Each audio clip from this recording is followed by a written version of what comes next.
Okay, are we in? Yes. Hare Krishna. We're back at the ISKCON temple on Granbury Street, and I'm with the resident monk here, one of the resident monks here. Yeah, there's one of a few here. Yeah, one of them. I'm not the only one.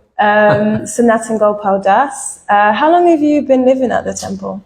Here in Leicester, Shanice, I've been here for 3 years. 3 years. And prior to this, I was at the temple at Manor, Bhaktivedanta Manor in Watford. So I was there about 4 or 5 years. A little bit of a while. Yeah, you're a pro now. Still a baby monk. Yeah. So today's topic is conscious speech.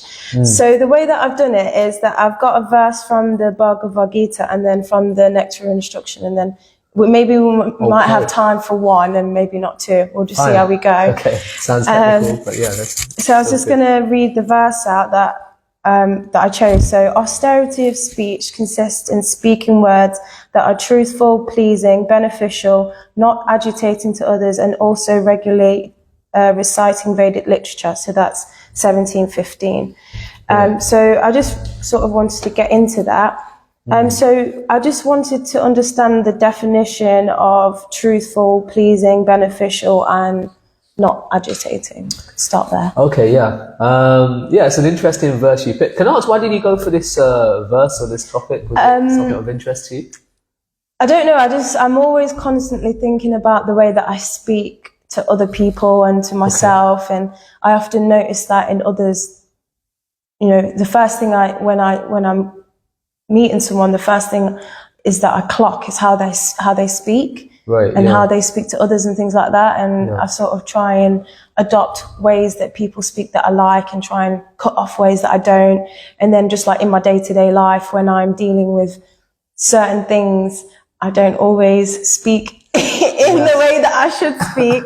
So yeah, I was just like I just sort of wanted to get into this. Yeah, verse. no, I think it's good. And it's one of my favorite verses in there. Okay, yeah, I like that verse. It's very instructive and very clear. Yeah. And yeah, as you were speaking, I was also thinking, Shanice, that going back in my life, whenever I felt like I wanted to go and belong in a certain crowd, one of the things I would invariably have to do is change the way I speak or the things I speak about, or my mannerisms, or because I was from Southwest London, I'd have to learn terms of slang and, references from movies and popular culture, learn about songs and what's cool and what's not cool.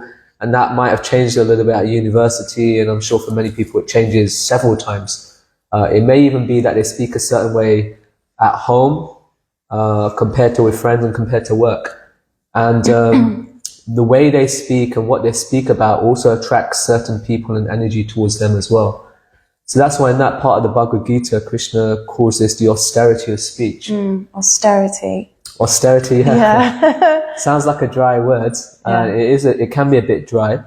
But the idea is if you want to be successful in anything in life, you have to practice some sort of austerity or sacrifice. So when they say austerity, what do they mean? This is talking about something you could do, a practice you could do that could bring you spiritual success or spiritual evolution of your consciousness.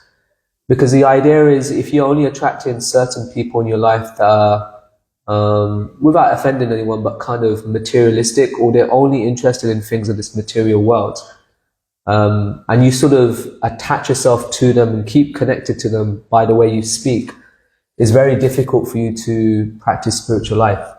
Even if you are practicing spiritual life, but you don't watch what you speak about and who you speak to, it's very difficult to go beyond a certain stage. So therefore, Krishna is advising all of these different levels of austerity. Austerity at the level of the mind, austerity at the level of the body, and as you've picked out, austerity at the level of speech. So you can engage mind, body, speech also in a spiritual way or in a material way. And that's why Krishna is making Arjuna wary of these things. And in that verse you've selected, he's speaking more about speech. So he mentions these 4 things. 4 things? 5 things actually, isn't it? Sorry, 5 things.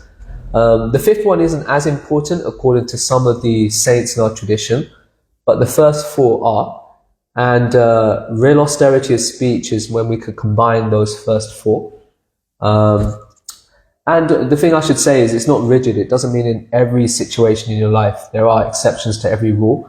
But generally, as your default type of speech, if someone, let's say if you're watching and was to learn this right now, then you would notice straight away that you'd cut out a lot of gossip and gossipers in your life. You'd notice you'll feel a lot more satisfied because you're not degrading your consciousness. And also it helps develop your mentality because your mind is translated into language, how you speak, and actions, but let's just say language for now. And when you speak a certain way, it reaffirms the habit in the mind. So it's kind of like a cycle that's going like this. But if we learn at least to stop it at the level of outside of us in terms of speech, and that has an effect outside of us in terms of what we think about, or it's not what we think about, what we speak to, who we speak to, and the things therefore they would say back to us, that has a chance of like breaking that cycle. And therefore this anecdote I was sharing, in our tradition, our spiritual grandfather, he had a disciple called Tamal Krishna Maharaj. And he was in a place of pilgrimage, and he was recounting this story to one of his godbrothers sometime later. But at that time, somebody came to him and was basically confiding in him, but that confiding essentially turned into gossip and slandering someone. Oh dear. Which in a place of worship, is a big no-no. Even outside the place of worship, we shouldn't get into that. But definitely in a place of worship, it's not the thing to do, let's say. And so then when he was recounting this to his godbrother, he was saying, you know what the most disgusting thing about that whole scenario was? It wasn't the things that he said. It was the fact that he felt he could come to me and I would like hearing it. And so I think if we want to make progress in spiritual life, Shanice, we've also got to think about, are we okay with hearing these things or participating in these things? And if we're not okay, then we need to think about, is there something I'm doing or the way I'm carrying myself that's inviting this more than the average person would be? Because I don't know about yourself, but I've been in the presence of people who really, if you look at their speech and the consistency of it and what they talk about, you could immediately understand this is not a person I could be myself around because they're just almost too pure. Okay. Like, they're just not interested in this riffraff, what we call village talk, basically. They're interested in higher things. And I like listening to them. I could feel like my mind's changing around them. So if we want to tread on that path, we've also got to kind of mirror, or at least practice that type of speech or that framework. So we could go through them one by one. So you were saying the first one you wanted to speak about was truth, was it you were saying? So truth is an interesting thing. There's subjective truth, like what's true for you may not be true for me, may not be true for another person. Like what would be a subjective truth? Like black looks really good on that person. I mean, you're always wearing black as well. Maybe black looks good on you, not that person you. But for that person, maybe red would look good on them. Or if someone's really hungry, what would be their go-to meal? It might be pizza and chips, but for you, it might be something else. So it's like a subjective truth. It changes according to the person. And then there's an objective truth, which is actually true for everyone. For example, we'd say the nature of the soul is to love and be loved. Let's say, for example, you can see that across the board, any tradition. So what we therefore want to be practicing in terms of what we speak about is truthful things. So at a worldly level, we want to stop being dishonest. We want to stop speaking in such a way that we gain something for it at the cost of other people as well. And we should also be speaking in the nature more of objective truth, so it allows ourselves and others to evolve our consciousness, rather than speaking about the world of subjective truths. Like, what's your favorite TV show? What's your favorite meal? There's no kind of connection with spiritual reality. It kind of keeps us grounded there. So that's why amongst spiritual practitioners, yes, of course, we're not robots. We do say, hello, how are you? How's life going? But ultimately, within that, we speak about objective reality as well, or objective truth. Is there a way to speak like a truth to deceive people? So like, I was having a conversation with someone and they were saying that this tradition is deceitful. They'll give you a small truth in order to put you on a different path that's taking you away from God. Yeah. Is there a way to give someone a type of truth in order to move them away from anything that's spiritual? Are you asking if somebody could tell you a truth? Like a half truth in order to put you in a direction that's taking I you... think let's go for a few examples. Say someone's had a really bad experience on a spiritual path, and then they could generalize it and say the entire spiritual path is polluted because I had a bad experience, and you're therefore going to have a bad experience because you're like me, and so therefore you should leave, like that. Or somebody, and this happens, like, you know, somebody might think, oh, I could get name, fame, and position if I'm the leader of the society, but it doesn't happen in the society. So then they form a subgroup, basically. They say, actually, no, this place is too commercial, it's too big, they can't really take care of you, you should join me and become one of my followers, like that. Or somebody may just, out of seemingly the goodness of their heart, just say to you, Shanice, anyway, I mean, what can you experience? Or you can't, it's just what they're talking about, it's just a belief system. So maybe why don't you join my belief system instead? Pizza and chips you can experience right now. We know it's real. Just eat pizza and chips and be happy and forget about thinking about anything else. So many people in different ways can take you off the path. So therefore someone's got to be quite mature about, is what that person's saying, is it subjective truth or objective truth? So if you can try and like separate between the two levels of truth that person's talking about, and then generally it's going to be more difficult for you to be misled. For example, somebody I was speaking to recently who's come across a fellow practitioner who's kind of externally seems like they're doing very well and is stable, but maybe internally they've been battling a few things for a few years and repressing it, and now it's come out in such a healthy way, they're kind of slandering like anything and everything in private, basically. And so for that person, it's someone they kind of saw in good standing, maybe been in practicing for a lot longer than them. And when they hear it, their mind just like goes all over the place. They start having doubts about anything and everything, because they're listening to someone who's had a bad time. But that's not a reflection of everyone. So therefore, you have to be quite strong and philosophically astute to work out, okay, that's true for that person, but maybe they went astray or something happened to them. Maybe it's their karma. But what's the objective, like, truth here? And then be guided by that. One thing that I really like about Krishna consciousness in terms of the philosophy and speech. So like there's this, I can't say his name properly because Instagram doesn't like it, but there's someone, I'm going to say it like a variation. His name's Andrew Bates. I don't know if you've heard about him. And he says that we're living... The variation. Yeah, that was the variation of his name. And he says that we're living in a matrix, right? Okay. And he has this whole philosophy about we're living in the matrix. They want to keep you dumb and poor. You need to get rich and have many girls and be like me and do these things, and then you'll be better. So when I said like it's like a deceitful truth, so you know this reality that we're participating in isn't the ultimate truth. So he's taken some of the truth but then put them in a different path. But then with Krishna consciousness, you can take what the way of thinking and look at how they speak and the fact that he puts so much value in materialistic things. Right. So the philosophy behind it really allows you to sort of cut through all of that. Yeah, definitely. Because a lot of people are doing that. They're taking a small part of the truth and then saying, this is the way. I think that's quite clever in this person, using the term matrix, because obviously there's the film Matrix. That was one of the last few films I actually managed to watch. I really liked it.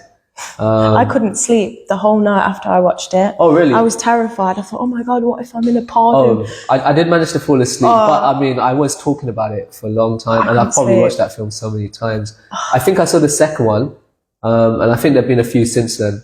But like, the Matrix, the whole thing is actually reality as you know it isn't reality. That's what the Matrix is.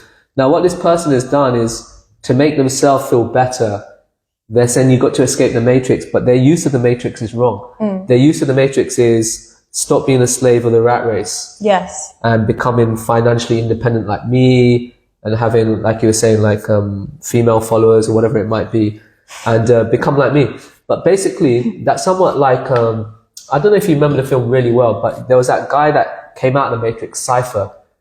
But then what happened was, when everybody was sleeping outside of the matrix, he plugged himself back in, to have a conversation with the agent, right? Yeah. And he said, actually, I want to be plugged back in, but I want to be an actor, I want to be famous, I want to be good looking.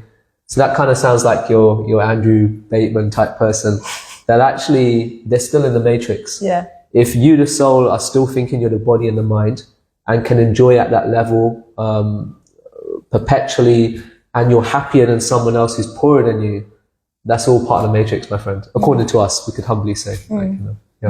So the real matrix means actually this world is a world of change. It's not spiritual, it's atoms, electrons, protons, it's material, there's a metaphysical world beyond this. And that's basically what we're trying to discuss and analyze and investigate. Not trying to win in the matrix, which is not possible. No. If you've got a good stretch of karma, even this Andrew Bates, they might be seemingly living it large. But what this Andrew Bate actually feels like or is like, or we don't know. Like, if you're just watching I don't know what it is, an interview or an article, even I can sound like I'm always happy. Like, how do you know? Like, why are you getting fooled by a person that you have no idea what their agenda is? Maybe this person's getting richer off all these views. It's like, Yeah. So I think if somebody's in the matrix speaking these relative truths, which in this case, the richer I am, the happier I am. I mean, that's not even the truth. Like, let's face it. So I think people, generally speaking, are unhappy in this world, unfulfilled. And it's the whole thing of looking at celebrity A-listers, Bollywood, Hollywood heartthrobs, and thinking, they're so happy. And unfortunately, the grass isn't greener, not in this world, unfortunately. So I just put a dampener on everything. I know. I was worried that we was going to get flagged.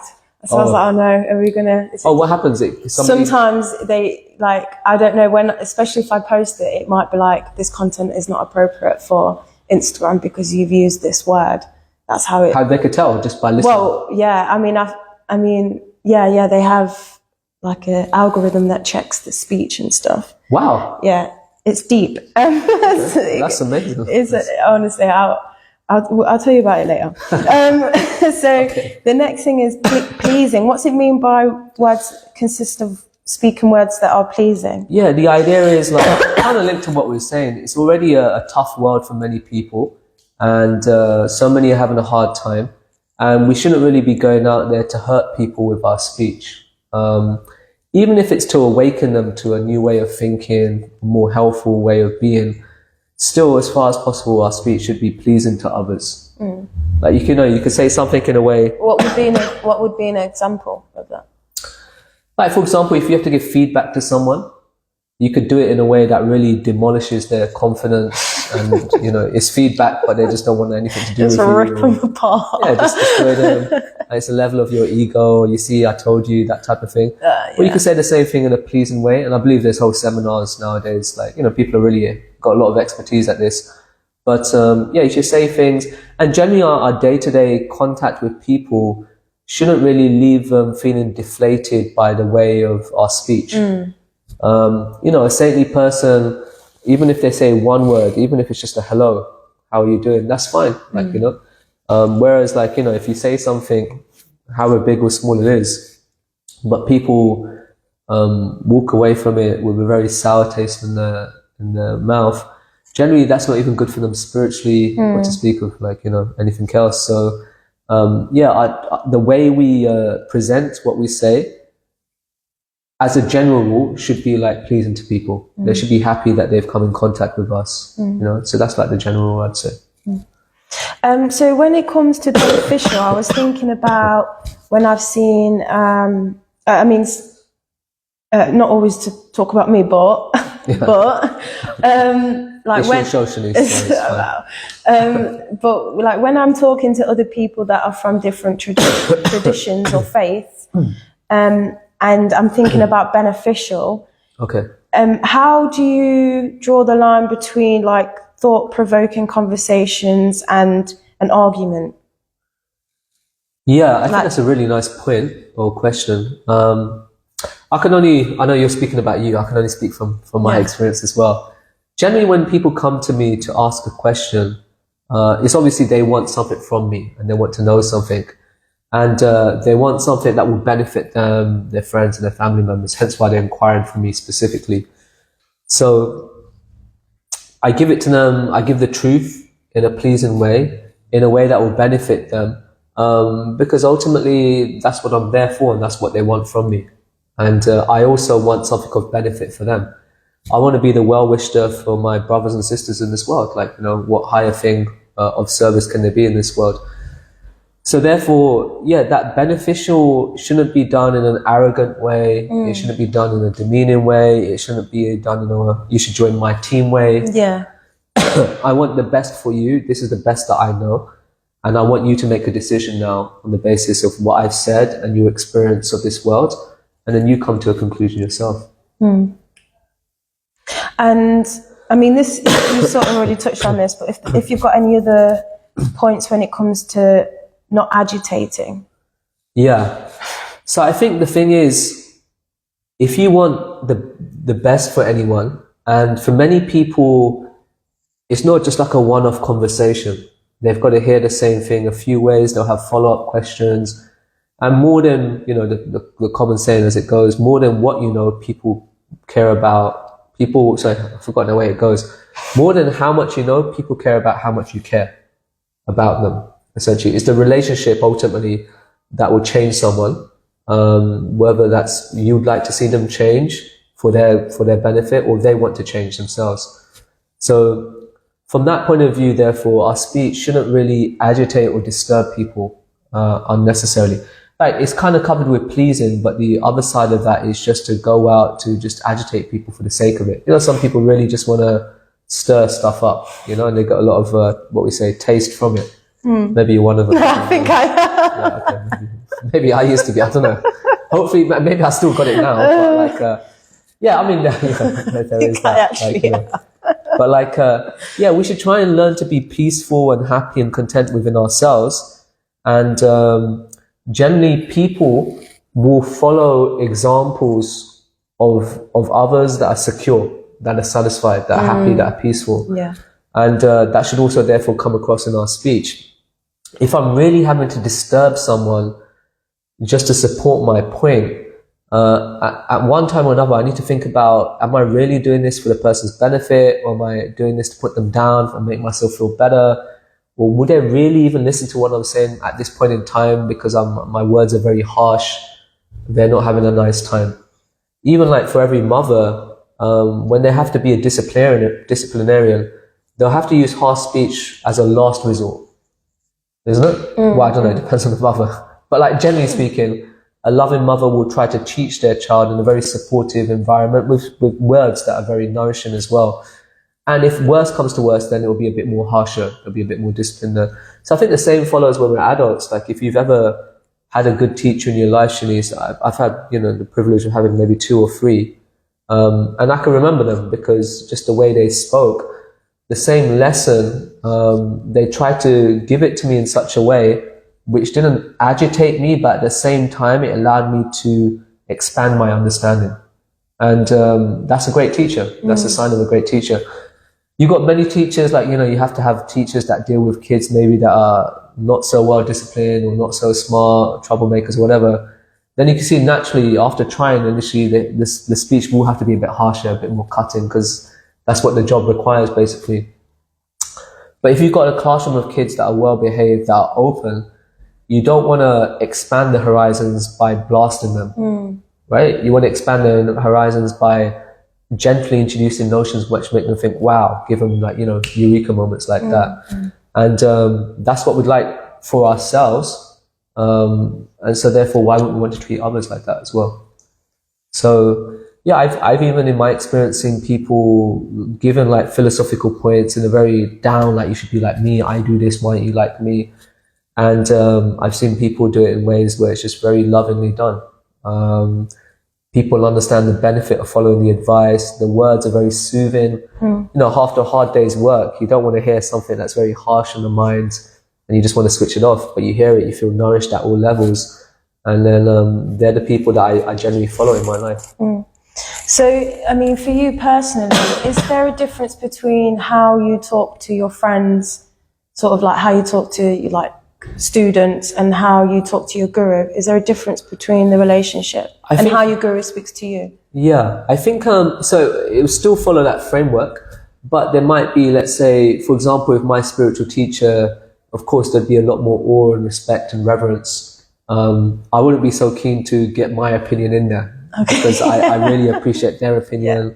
I could see they're clearly realized, and therefore I'd want to lap up every second of what they have rather than get my 2 pennies in there. What's that going to benefit me? I already know my 2 pennies. With my friends also, I think a similar thing as well. Hopefully I have been changing in the course of the last 2 or 3 decades.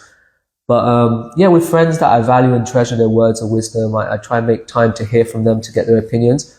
And when we're speaking philosophy together, it's got to be done in this sort of environment where the other person feels that they're not being judged, that they feel what they have to share is of value.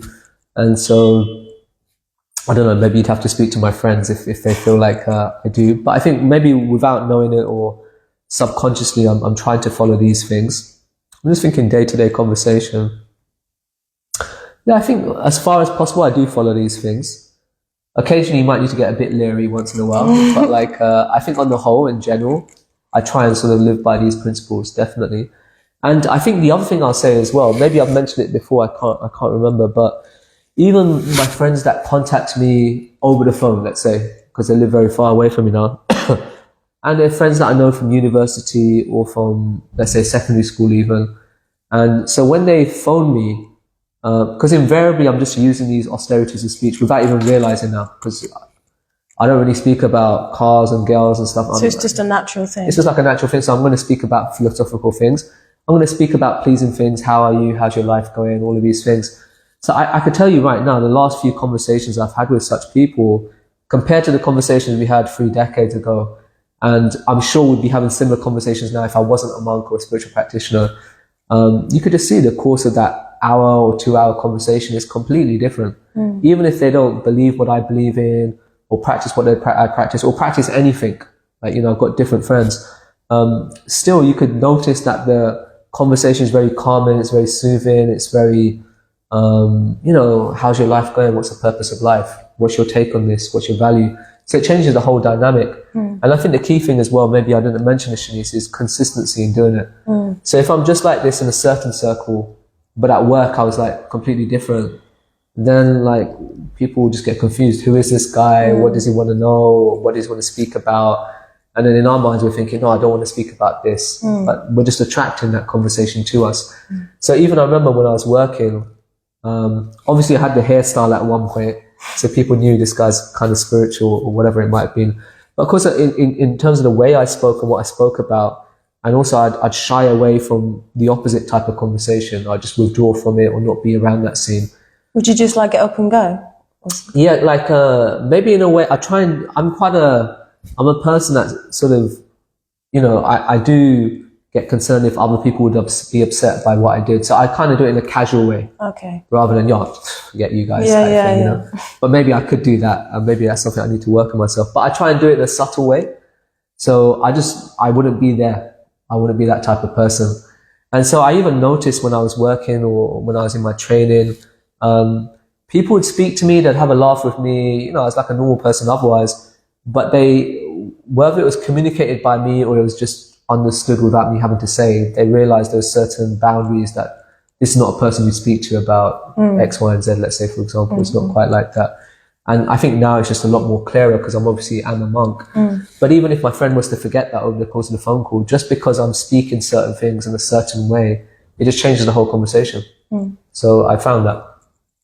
Okay, I'm going to move on to the next topic. Okay, yeah, sure. But I'm going to ask one question because I think we're about almost out of time now. Okay, sorry about that. Maybe I went on. No, that's a good thing. It's a good thing. It's because you answered all my questions, didn't really have to ask anymore. So this is from a book that we're reading, which is the Nectar of Instruction, and the first text says, "A sober person who can tolerate the urges to speak, the mind's demands, the actions of anger, and the urges of the tongue, belly, and genitals is qualified to make disciples all over the world." So I was just wondering why these urges connected to speech. Why are these urges connected to speech? Yeah, this is so. There's actually, if you so let's just quickly go through them. The urge of speech, the urges of the mind, the urge of anger, and then you've got the other three: the tongue in terms of taste, the belly in terms of volume of food, and the genitals in terms of like lust. So are these connected to speech? It can be, and it it is, and it's not at the same time. So what you'll notice is there's kind of three groups there. There's speech, there's the mind, and there's the body. And so you could categorize them differently like that. But if you also look at speech, for example, the type of things you speak about, let's say in terms of like the genitals, if you're speaking about certain lyrics in songs or certain scenes in films or your certain desires, you also will attract people of that same mindset. And what we were speaking about, you know, it might be, if it was guys, it might be the whole lad culture, certain derogatory talk with women, the way you approach women. So it kind of reinforces that. Same thing as well. If you're a foodie, you just tend to speak about food, eateries, bakeries. So what you're going to do outside, you're going to be planning and you're going to be going to these sort of places. So like I was saying, what you speak about and the way we conduct speech reaffirms these desires or can break these desires. And then we live it out in our day-to-day lives, and that's Exactly, less time spending thinking about. Definitely. So like we could either try and focus on different thoughts and desires, but if it's already in there, what we got to try and be mindful of, the first initial translation of my desire, especially like with other people, is communication. So then when we look at what we're communicating and the content of our communication and how, then we could think of, actually, if I want to change, I need to change this first. Like we could also look at these other urges and regulate them or stop certain aspects of them, that's fine. But definitely speech is a very powerful thing, because if we keep speaking about these things, invariably we're reinforcing this thing in the mind that, yes, this is what I want, and I want more of it or a different variety of it as well. So like I was saying initially, if you can, or one can stop sort of speaking about these things, or speak about them in an uplifting way, or speak about the problems inherently within these things, then by hearing yourself speak and others hearing one speak, then actually you make progress in life. So one could speak about the genitals, the belly, the tongue. So tongue means the taste of things. But here, for example, what we sort of say is what we eat has got karma in it. So therefore, it's okay knowing about these different recipes, but can we offer it to Krishna? And then Krishna removes the karma from it. So then we're talking about the same stuff now, but in a completely different way. It's done in connection with spiritual life. Same thing with lust. We speak about lust, but how we could become co-creators with God and bring it in life. But also the power of lust and how it can make us slaves. So we might be speaking about the same topic to some degree, but it's done in a more instructional way, in a more informative way, in a more beneficial way, in a way that we don't remain slaves of the mind and the senses, basically. So like that, we're kind of changing what we're speaking, even though it's just from some point of view, we're speaking about the same thing, but it's done in a different way. It can be kind of overwhelming thinking, I'll do this, I'll do that, how I'm going to start. Like, so what would be a way to start to tackle these things? How could you tackle these things? This is the last question. Okay. First thing is, I would buy that book, Nectar Instruction. Okay. So, one could buy it online, or if you're in Leicester, why don't you just pop in and meet us and buy it here? So you could buy this book, Nectar Instruction by Srila Prabhupada. It's a very short book. It's very instructive. And that's kind of like one of the reasons we wanted to go through it here. Second thing is, I think because we're not generally the best judges of what's good for us and how to go about it, therefore we stress a lot about meeting saints in that tradition that have gone through all the trials and errors and therefore could save a lot of time and grief for us, who knows how to do the thing properly, not in an imaginative way, and therefore we could just take on like their advice and see that. But if you just wanted something, let's say that's not accessible for you, in our tradition we say to try and think more clearly, to try and lift your consciousness from how this world can degrade it, we sort of say 4 things to try and either abstain from, recovering from a cold, either abstain from or try and regulate, which means try and do less and less of it so you're more in control of it till at one point you don't have taste for it. No illicit sex. No eating meat, fish, eggs, no intoxication, and no gambling. And so if we could do these 4 things and just try it as a social experiment, try a social experiment for like 2 weeks, you know, it's not a big time, or if that's even too long, 1 week, and just make a note of how you feel within yourself, and just do it as a social experiment. And if you're feeling better, I mean, that's not even like scratching the tip of the iceberg, basically. It's just sort of stopping us from becoming primitive, reactive, becoming slaves to these things. And the point is, you don't really know you're a slave to these things until you stop doing it. Yeah, totally immersed in it. Yeah. You've had some experience yourself? Yeah, definitely. I mean, I've stopped meat now since April last year. The biggest thing I saw first physically was my skin, because I have eczema, so the inflammation stopped. Wow. And then also I couldn't sleep. I didn't sleep very well, so now I sleep like a log. Wow. Okay. The anxiety, I mean, I still have a bit of anxiety, but it's healthy anxiety. You do need a level of anxiety to keep me moving. Well, possibly. Sure, yeah, that makes sense. And in terms of intoxication, alcohol, I don't really drink anymore or anything like that. Wow.